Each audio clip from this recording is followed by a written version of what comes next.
Olá, família investigadora. Sejam bem-vindos a mais um mistério oculto que o nosso Brasil profundo está prestes a desvendar. Antes de começarmos, já deixa seu like, se inscreve no canal e, claro, comenta de onde você está nos assistindo. Hoje, prepare-se. Uma simples compra de tecidos velhos vai revelar segredos guardados a 7 chaves, costurados nas fibras do tempo e que podem reescrever a história de um vilarejo inteiro. Clara, 40 e poucos anos, era uma costureira de mão cheia, mas de vida apertada. Seus olhos, embora cansados pelas longas horas de trabalho, brilhavam com uma curiosidade que nunca a abandonava. Passava os dias entre linhas e agulhas, costurando sonhos desfeitos para os outros, remendando vestidos de festa para quem mal podia pagar e, no fim das contas, tentando remendar os seus próprios. Ela vivia em um pequeno vilarejo, onde a vida seguia um ritmo lento, mas onde as marcas do tempo eram profundas, especialmente nas histórias não contadas. Clara carregava o peso de uma promessa silenciosa. Um dia, ela faria algo grande com suas mãos, algo que não fosse apenas para sobreviver, mas para deixar um legado, assim como sua avó, uma bordadeira lendária, havia feito. O que ela não sabia é que seu maior desafio não seria alinhavar tecidos caros, mas desvendar o que estava costurado nos mais simples e antigos que ela pôde encontrar. E foi numa dessas feiras de domingo, onde o sol batia forte e o cheiro de frutas misturava-se ao de poeira e velharia, que Clara fez uma compra inusitada. Eram panos de linho desbotados, sedas puídas e algodões rústicos, todos carregados de histórias silenciosas, vendidos por um preço irrisório. Ela os levou para casa, ansiosa para lavá-los e ver que tesouros escondidos poderiam revelar sob a sujeira e o tempo. A cada peça que mergulhava na bacia, a água ficava mais escura e a expectativa de Clara maior. Ao desdobrar um grande pedaço de linho cru, manchado e quase rasgado, ela notou algo diferente. Não era uma simples mancha, nem um defeito de fabricação. Era um padrão de pontos quase invisível, como uma caligrafia esquecida, escondida na trama do tecido. Seus dedos percorreram as fibras ásperas, sentindo uma estranha familiaridade naqueles fios. O cheiro de guardado, de tempo, de séculos, pairava no ar. A luz fraca da janela batia no tecido, revelando mais e mais daquela escrita oculta. O coração de Clara começou a acelerar. O que significava aquilo? E se aquilo fosse mais do que um simples padrão de costura? E se fosse um enigma? A curiosidade de Clara, que antes era uma brasa, acendeu-se em um fogo incontrolável. Ela começou a pesquisar, a comparar aqueles pontos com antigos bordados de sua avó, com desenhos de livros velhos que guardava. Não era uma língua falada, mas um código, uma sequência de símbolos que, quando alinhados com precisão, começaram a contar uma história de terras roubadas, de colheitas desviadas e de uma grande injustiça que afetava a comunidade de seu vilarejo há gerações. As fibras pareciam vibrar em suas mãos, como se a voz dos antigos artesãos falasse através delas, uma voz que clamava por justiça. Cada costura revelava um pedaço do quebra-cabeça, um mapa de uma fraude antiga que havia enriquecido alguns poucos e empobrecido muitos, usando a própria terra e o suor do povo como moeda de troca. Era mais do que um segredo de família. Era um segredo que moldou a economia e a política local por décadas, talvez séculos. Mas cada nova revelação trazia consigo uma sensação estranha, como se aqueles tecidos e as verdades que guardavam não estivessem apenas contando uma história, mas também a estivessem observando, como se esperassem que ela fizesse algo, que ela fosse a guardiã dessa verdade adormecida. A descoberta de Clara, no entanto, não passaria despercebida. Ela sentiu um arrepio na espinha, uma sensação de que olhos invisíveis a seguiam.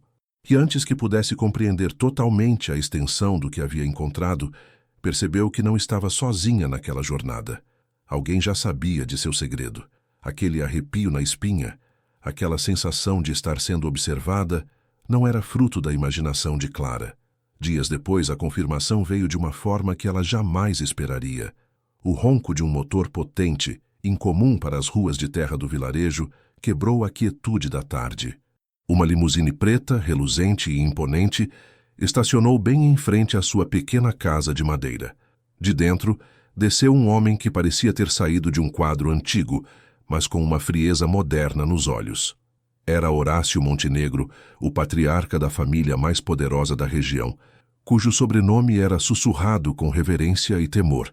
Seus ternos eram impecáveis, seus gestos calculados e seu sorriso uma máscara de polidez que escondia uma ameaça velada. Senhorita, Clara, é um prazer conhecê-la, disse ele com uma voz aveludada, mas que soava como um arranhão na alma de Clara. Soubemos que a senhora fez algumas aquisições interessantes na feira. Tecidos antigos, não é? Minha família tem um profundo apreço por peças históricas. Gostaríamos muito de adquirir esses itens. Por um preço justo, é claro. O olhar de Horácio não estava nos tecidos que Clara havia pendurado para secar, mas diretamente nos seus olhos, como se pudesse ler cada pensamento. Clara sentiu o sangue gelar. Ela sabia que não era uma simples oferta de compra, era uma exigência, disfarçada de cortesia. Não estão à venda, respondeu ela, com a voz mais firme do que esperava, segurando o pedaço de linho que guardava os segredos mais perto do peito. São apenas velharias que encontrei. Horácio riu, um som seco e sem humor. Compreendo sua relutância. Mas, senhorita Clara, o que está em suas mãos pode ser mais perigoso do que a senhora imagina. Aí o perigo, sabe? Tem um jeito peculiar de encontrar aqueles que não sabem o que estão guardando. Pense bem. É para o seu próprio bem e para a tranquilidade de sua vida. Não queremos que nada de ruim aconteça à sua pequena oficina ou aos seus projetos futuros. A ameaça era clara como a água, mas suja como a lama da corrupção. Horácio Montenegro não era apenas um empresário. Era o rosto de uma injustiça centenária, personificada em um homem implacável. Ele se virou e entrou na limusine, deixando Clara sozinha, com o coração em disparada e a certeza de que havia mexido com algo muito maior do que imaginava. O vilarejo, que antes parecia um refúgio, agora se transformava em um campo de batalha silencioso. Clara passou dias e noites sem dormir, os tecidos espalhados pela mesa da cozinha, os olhos fixos nos pontos que pareciam gritar uma verdade. A ameaça de Horácio Montenegro não a assustou a ponto de fazê-la desistir, mas a impulsionou. Ela precisava de ajuda, de alguém que pudesse não só decifrar completamente o enigma, mas também entender a gravidade da situação. Lembrou-se da professora Elara Campos, uma arqueóloga e historiadora têxtil renomada, que havia dado uma palestra na cidade grande anos atrás, falando sobre a importância dos tecidos como guardiões da memória. Com a coragem que só a indignação pode trazer, Clara embrulhou cuidadosamente os panos mais reveladores e pegou o ônibus para a capital. A professora Elara, uma mulher de cabelos grisalhos e olhos perspicazes, recebeu Clara em seu escritório, cercada por livros e amostras de tecidos antigos. Ao ver o linho cru, seus olhos brilharam com uma mistura de curiosidade e espanto. Isso é extraordinário, Clara, murmurou Elara, deslizando os dedos pelas fibras. Essa é uma forma de escrita criptografada, usada por comunidades agrícolas ancestrais para registrar eventos importantes. Pensei que fosse uma lenda. Enquanto Clara contava sua história, a professora examinava os padrões com uma lupa, fazendo anotações frenéticas. São registros de terras, de limites, de colheitas e de uma fraude colossal, ela confirmou, a voz embargada. Isso pode reescrever a história da nossa região, desmascarando gerações de injustiças. Você não entende, Clara. Essa descoberta é dinamite, e a família Montenegro, eles são os descendentes diretos dos beneficiados por essa fraude. Eles têm um poder imenso e farão de tudo para que essa verdade nunca venha à tona. Você está em perigo, grande perigo. A doutora Elara ficou pálida, e sua voz, antes acadêmica, agora era um aviso urgente. Eles já sabem que você a encontrou, não é? Eles não vão parar. Clara percebeu. O problema não era só histórico. Era uma corrida contra inimigos invisíveis, poderosos e sem escrúpulos, que já haviam começado a mover suas peças no tabuleiro. E ela, a costureira simples, estava no centro dessa tempestade. A notícia de que Clara havia procurado a professora Elara Campos se espalhou como pólvora, não pelo vilarejo, mas pelos corredores silenciosos e sombrios da influência de Horácio Montenegro. A corrida contra inimigos invisíveis, como Elara havia alertado, já estava em pleno vapor. Primeiro, vieram as tentativas veladas de descredibilizar Clara. Sussurros começaram a circular no vilarejo, espalhados por gente que parecia ter sido cooptada. Clara estaria louca, obcecada por velharias, inventando histórias para chamar atenção. O movimento na sua pequena oficina de costura diminuiu. Clientes antigos, que antes confiavam cegamente em suas mãos habilidosas, agora a olhavam com desconfiança ou simplesmente desviavam o olhar. Era um ataque sutil, mas que atingia o coração de Clara, sua reputação e seu sustento. Depois, as táticas se tornaram mais agressivas. Advogados da família Montenegro começaram a enviar notificações alegando que os tecidos de Clara eram propriedade histórica da família, ou que ela estava difamando pessoas de bem com acusações infundadas. Cartas com selos oficiais e termos jurídicos complexos chegavam semanalmente, tentando intimidá-la, ameaçando-a com processos que a levariam à falência. Clara, que mal entendia de leis, se viu afogada em papelada, o medo apertando seu peito. A professora Elara, porém, a orientou a não ceder. Eles querem te cansar, Clara. Querem que você desista por exaustão, mas a verdade está com você, e isso é mais poderoso que qualquer escritório de advocacia. A pressão escalou para um nível ainda mais pessoal e perigoso. Uma noite, enquanto Clara voltava para casa depois de um longo dia de costura, um carro escuro a seguiu de perto pelas ruas mal iluminadas.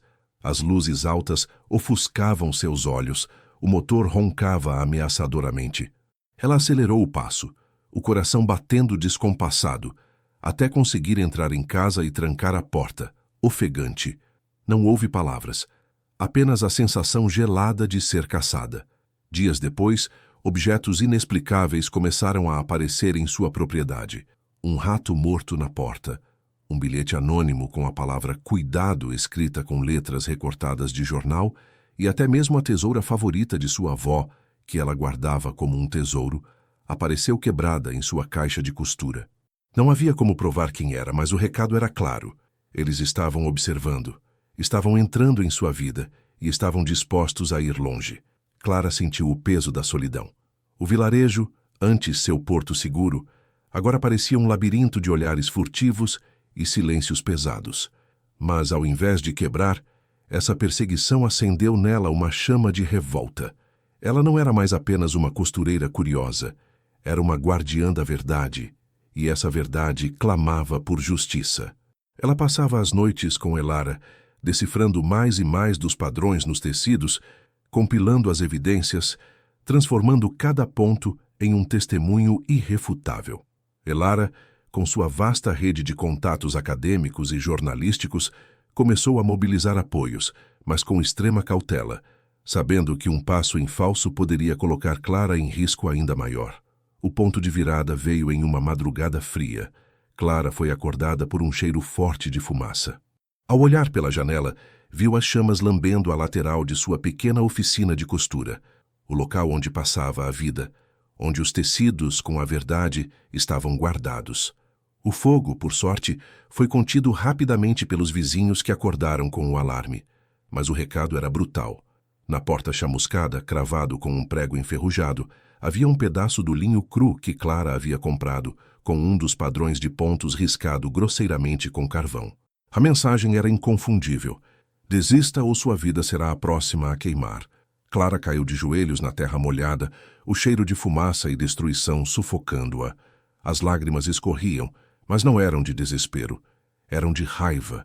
Ela sabia que estava no limite, mas ao invés de ceder um novo tipo de força, uma determinação inabalável acendeu-se em seu olhar. Ela não desistiria. Não agora. Aquele fogo não queimaria a verdade. Apenas a faria brilhar mais forte. E a professora Elara, ao saber do ataque, percebeu que a hora de agir, de montar uma estratégia para expor Horácio Montenegro e sua família, havia chegado. O jogo mudara, de uma corrida contra inimigos invisíveis para um confronto direto e perigoso. Aquele fogo, que quase consumiu a oficina de Clara, Não queimou apenas madeira e tecido. Ele incinerou qualquer resquício de medo em seu coração e acendeu uma chama de determinação inabalável. A professora Elara Campos, ao chegar ao vilarejo e ver a destruição, sentiu a urgência da situação. Elas estavam lidando com inimigos que não hesitariam em usar violência para proteger seus segredos. Não podemos mais esperar, Clara, disse Elara, os olhos fixos na costureira que agora parecia mais forte do que nunca. Eles pensam que nos assustaram, mas só nos deram a certeza de que estamos no caminho certo. É hora de virar o jogo. A partir daquele dia, a pequena casa de Clara se transformou em um quartel-general improvisado da verdade. Noites a fio, entre xícaras de café forte e a luz bruxuleante de uma lamparina, Clara e Elara traçaram um plano meticuloso. A estratégia era simples na essência, mas arriscada na execução. Usar a própria arrogância de Horácio Montenegro contra ele. Elas sabiam que ele queria os tecidos, queria silenciar a verdade, e usariam essa ânsia como isca. O objetivo não era apenas provar a fraude, mas expor toda a rede de poder e corrupção que sustentava a família Montenegro há gerações. Elara, com seus contatos na academia e na imprensa investigativa, começou a mover peças discretamente, preparando o terreno para uma grande revelação. Ela acionou um colega, um jornalista investigativo de renome, conhecido por sua integridade e coragem, que prometeu sigilo absoluto e apoio total, mas exigiu provas irrefutáveis. Clara, por sua vez, continuou seu trabalho com os tecidos, decifrando cada ponto, cada símbolo, transformando-os em um dossiê irrefutável. Ela reproduziu os padrões mais incriminadores em novas peças de linho, criando cópias perfeitas que poderiam ser usadas sem comprometer os originais, que foram guardados em um local secreto e seguro. A armadilha foi montada. Elara, usando uma intermediária confiável, fez chegar a Horácio Montenegro a informação de que Clara, após o incidente em sua oficina, estaria disposta a negociar a entrega dos tecidos e o silêncio em troca de uma quantia substancial e segurança para sua vida. A mensagem era clara. Clara estava assustada, pronta para ceder. Era a oportunidade perfeita para Horácio. Ele, seduzido pela perspectiva de resolver o problema de forma definitiva e sem alarde, aceitou o encontro. O local escolhido foi um antigo casarão abandonado nos arredores do vilarejo, um lugar isolado e com ares de conspiração que Horácio acreditava controlar. O dia do encontro chegou, carregado de uma tensão palpável. Clara, vestindo seu avental de costureira por cima de uma roupa simples, mas com o coração batendo como um tambor de guerra, foi levada ao casarão por Elara. O jornalista investigativo e sua equipe, disfarçados, já estavam posicionados câmeras e microfones ocultos, prontos para registrar cada palavra, cada gesto. Horácio Montenegro chegou em sua limusine preta, acompanhado por 2 seguranças corpulentos, com a mesma máscara de polidez fria de sempre. Ele parecia exultante, certo da vitória. Senhorita Clara, fico feliz que tenha chegado à razão, disse Horácio, abrindo os braços em um gesto falso de boas-vindas. Sabia que entenderia que certas verdades são melhor que permaneçam, guardadas. Ele apontou para uma maleta de couro que seu segurança segurava. A quantia combinada está aqui. Agora, onde estão os tecidos? Clara, com as mãos firmes, estendeu uma pasta marrom para ele. Estão aqui, Sr. Montenegro. Todas as provas, tudo o que a sua família sempre quis esconder. Horácio pegou a pasta com um sorriso de triunfo. Seus olhos brilhavam com a certeza de que a verdade seria finalmente enterrada. Mas, ao abrir a pasta, seu sorriso congelou. Lá dentro não havia os tecidos originais, nem as cópias incriminadoras. Havia apenas uma gravação de áudio, com a voz de Horácio, claramente audível, dando instruções para queimar a oficina de Clara, além de fotos dos tecidos originais, e uma reportagem impressa sobre a professora Elara Campos e sua pesquisa sobre fraudes históricas. E bem no centro, um pequeno microfone escondido, discretamente colado na parte interna da pasta. Naquele instante, as luzes do casarão se acenderam, revelando o jornalista e sua equipe saindo das sombras, câmeras em punho, gravando tudo. Ao mesmo tempo, sirenes da Polícia Federal soaram ao longe, se aproximando rapidamente. Horácio Montenegro, pálido de raiva e choque, tentou reagir, mas foi contido pelos agentes que invadiram o local. Sua farsa havia sido exposta. Ele havia caído na própria armadilha. Enquanto era algemado e levado pelos policiais, Horácio Montenegro virou a cabeça e lançou um olhar gélido para Clara, um olhar que misturava ódio e uma estranha ponta de satisfação sombria. Você pensa que sabe o que esses tecidos guardam, costureira? Ele murmurou, a voz baixa, mas carregada de uma ameaça que arrepiou a alma de Clara. A fraude é só a ponta do fio. Há algo muito maior que você sequer imagina. Algo que nem mesmo eu compreendo totalmente. E você, com sua curiosidade, acabou de abrir uma porta que deveria ter permanecido fechada para sempre. Ele foi levado, mas suas palavras ecoaram no vazio do casarão, deixando Clara com a sensação inquietante de que, apesar da vitória, a verdadeira história dos tecidos ainda estava longe de ser totalmente desvendada. O perigo, ela percebeu, não havia desaparecido, apenas mudara de forma. A prisão de Horácio Montenegro foi um terremoto no vilarejo, e suas ondas de choque reverberaram por todo o país. O jornalista investigativo, com a ajuda da professora Elara, expôs a história em detalhes, revelando a fraude centenária e a rede de corrupção que mantinha o poder da família Montenegro. As manchetes gritavam a verdade e o nome de Clara, a costureira humilde que ousou desafiar os poderosos, estava em todos os noticiários. De repente, a costureira do vilarejo não era mais louca ou obcecada por velharias. Ela era uma heroína. A comunidade, que antes a olhava com desconfiança, agora a cercava com gratidão e admiração. As pessoas do vilarejo, muitas das quais tinham histórias de terras perdidas e direitos negados, finalmente sentiam que a justiça, depois de gerações, estava começando a ser feita. A pequena oficina de Clara, agora remendada e pintada, tornou-se um símbolo de resistência, e sua história um farol de esperança para tantos que viviam à sombra da injustiça. No entanto, por trás da euforia da vitória, Clara não conseguia apagar da mente as últimas palavras de Horácio Montenegro. Você não faz ideia do que está guardando. A fraude é só a ponta do fio. Há algo muito maior que você sequer imagina. Algo que nem mesmo eu compreendo totalmente. E você, com sua curiosidade, acabou de abrir uma porta que deveria ter permanecido fechada para sempre. Aquelas palavras, sussurradas com um misto de ódio e um estranho presságio, ecoavam em sua cabeça como um badalar de sino em um poço escuro. Ela vencia uma batalha, sim, mas a guerra parecia estar apenas começando, e contra um inimigo ainda desconhecido. A sensação de que havia mexido com algo ancestral, algo que transcendia a simples ganância humana, não a abandonava. Os tecidos, que antes eram apenas portadores de uma injustiça histórica, agora pareciam sussurrar segredos ainda mais profundos, mais antigos, mais perigosos.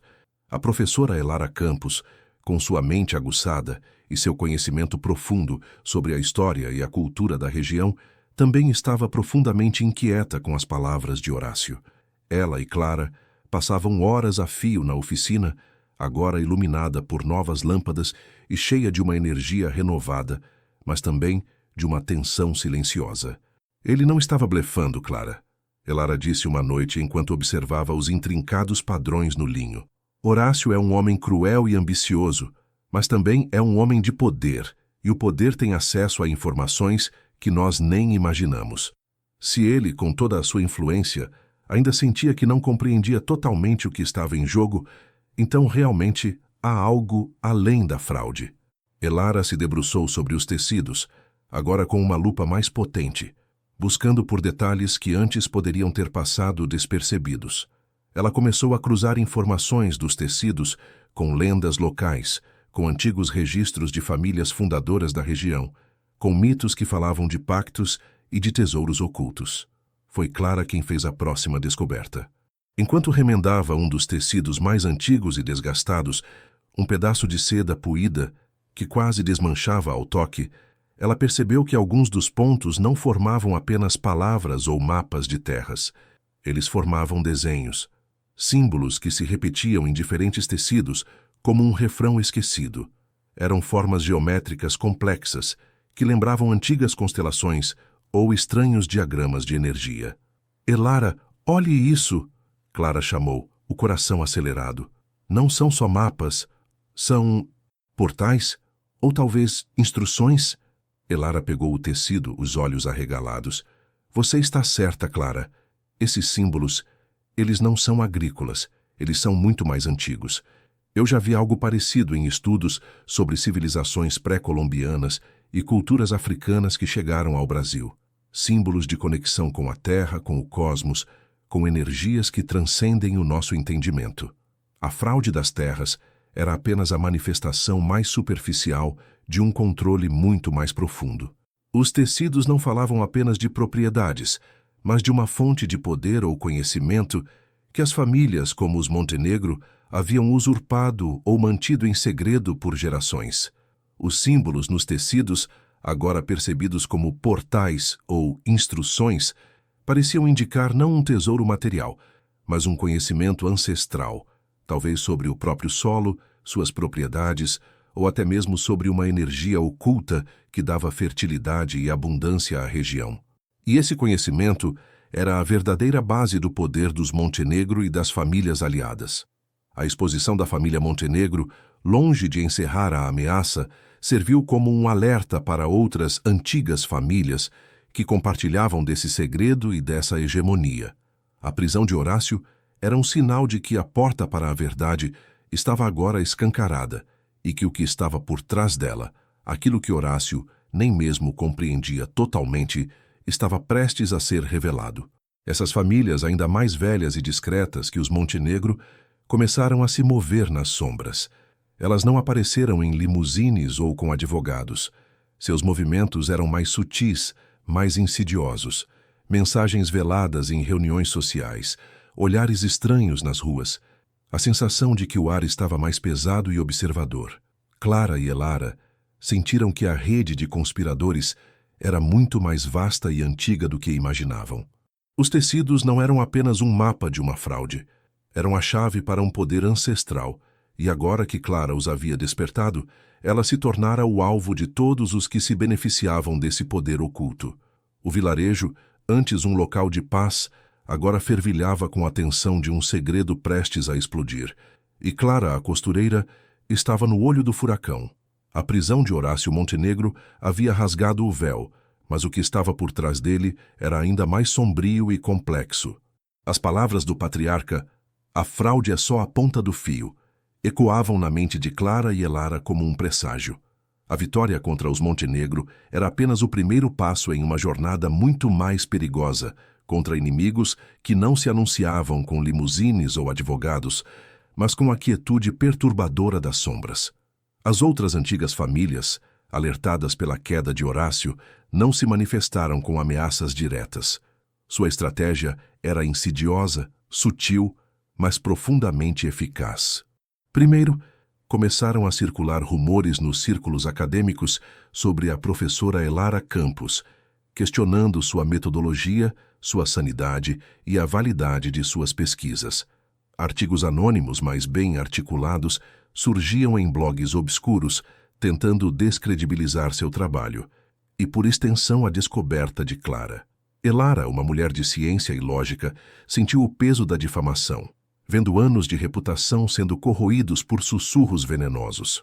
Suas palestras foram canceladas, convites para simpósios sumiram, e até mesmo seus alunos começaram a vê-la com uma ponta de desconfiança.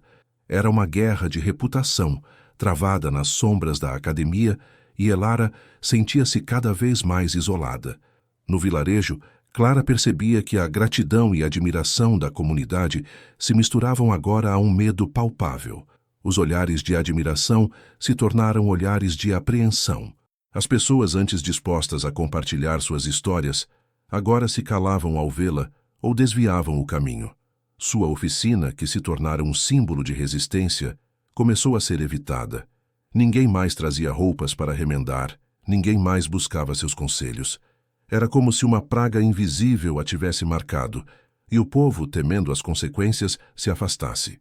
Não havia ameaças explícitas, mas o isolamento era uma tortura silenciosa, alimentada por um medo ancestral que as famílias poderosas sabiam como explorar. Clara sentia-se uma pária, mesmo depois de ter trazido justiça.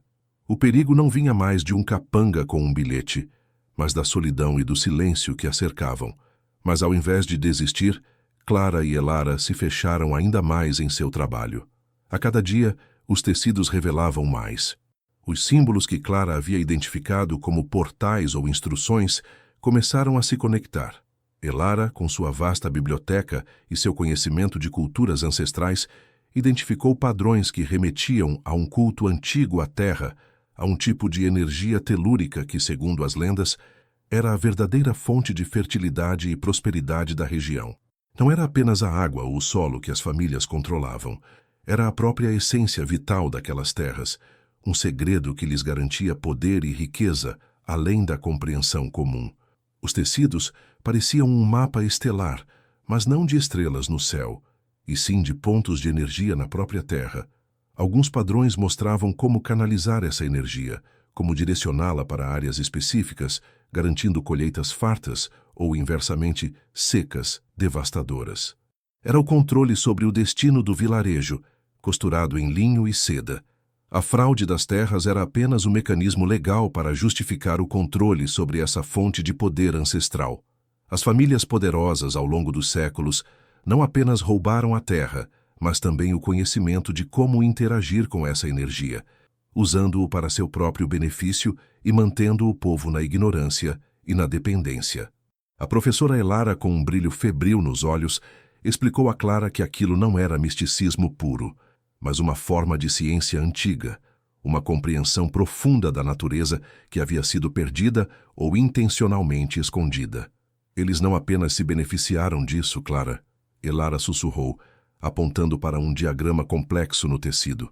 Eles o mantiveram em segredo, para que ninguém mais pudesse acessá-lo.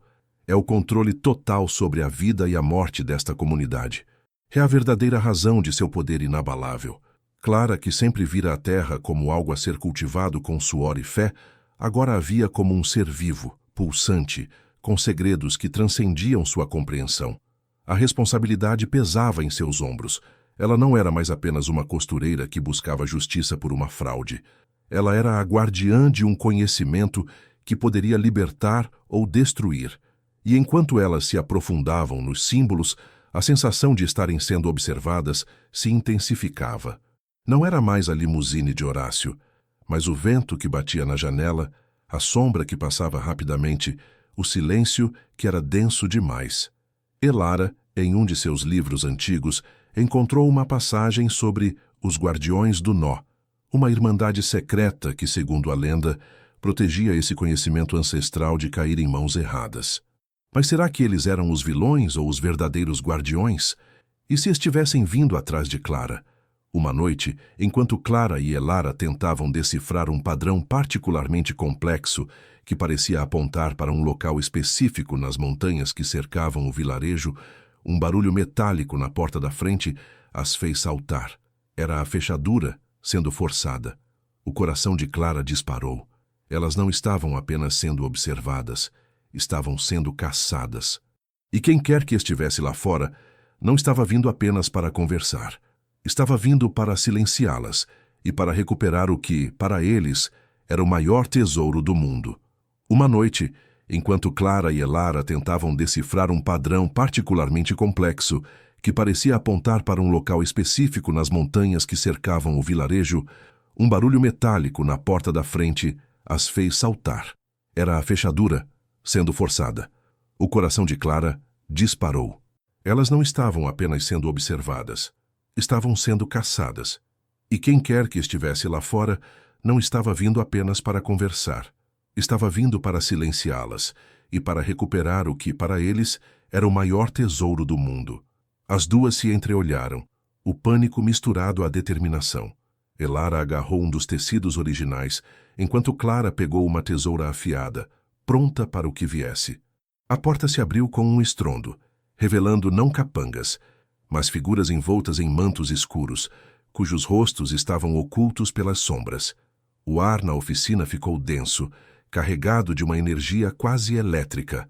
Os Guardiões do Nó, Elara sussurrou, reconhecendo os símbolos bordados nos mantos. Eles não eram inimigos, mas protetores, aqueles que Horácio e as outras famílias haviam tentado apagar da história. Os guardiões revelaram que observavam Clara desde o momento em que ela comprou os tecidos.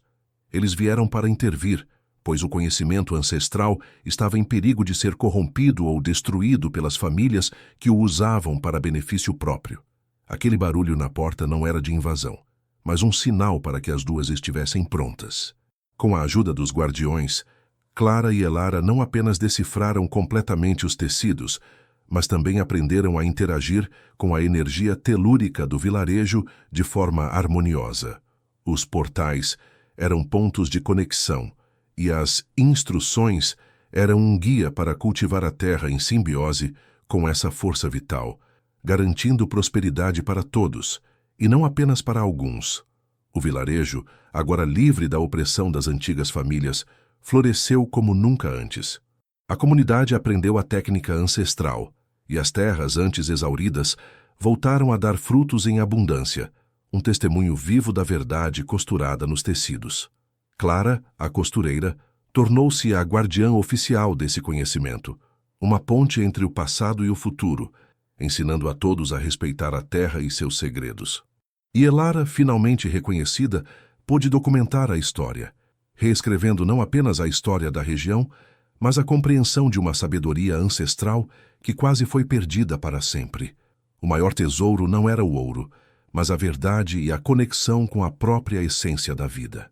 Às vezes, família investigadora, o maior tesouro não está no ouro nem nas pedras preciosas, mas na coragem de uma mulher simples que, ao desvendar um enigma costurado, libertou um vilarejo e revelou segredos que transcendem o tempo. Se essa história te emocionou, deixa o like, se inscreve no canal e compartilha com quem você ama, porque pode ser que bem perto de nós ainda existam segredos esperando para serem descobertos. E talvez a próxima guardiã seja você.